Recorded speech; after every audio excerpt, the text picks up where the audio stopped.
కానీ జగన్మోహన్ రెడ్డి స్ట్రాటజీ, జగన్మోహన్ రెడ్డి ఆలోచన చంద్రబాబుని ఇరికించటం. నిన్నటి ఆ వ్యాఖ్య ద్వారా చంద్రబాబుని జగన్మోహన్ రెడ్డి ఇరికించేశారు బీజేపీ దగ్గర. ఇప్పుడు కాంగ్రెస్తో కలిసి దీనికోసం పోరాటం చేయడం ద్వారా జగన్మోహన్ రెడ్డికి కొత్తగా వచ్చే లాభమేం లేదు. వచ్చే ఎన్నికల నాటికి పరిస్థితులు, పరిణామాలు ఎలా ఉంటాయో తెలియదు. పైగా కాంగ్రెస్ పార్టీని ఇప్పటికీ జగన్మోహన్ రెడ్డి నమ్మలేకపోతున్నారు. కాంగ్రెస్ కూడా జగన్మోహన్ రెడ్డిని నమ్మలేకపోతుంది.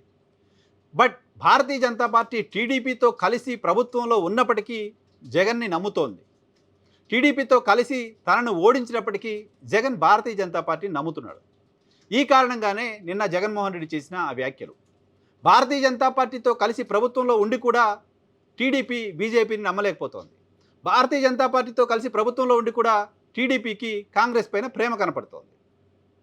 సో ఈ మొత్తం సీక్వెన్స్లో జగన్మోహన్ రెడ్డి నిన్న చేసిన వ్యాఖ్య, రాహుల్ ఏపీ గురించి ఎందుకు మాట్లాడరు,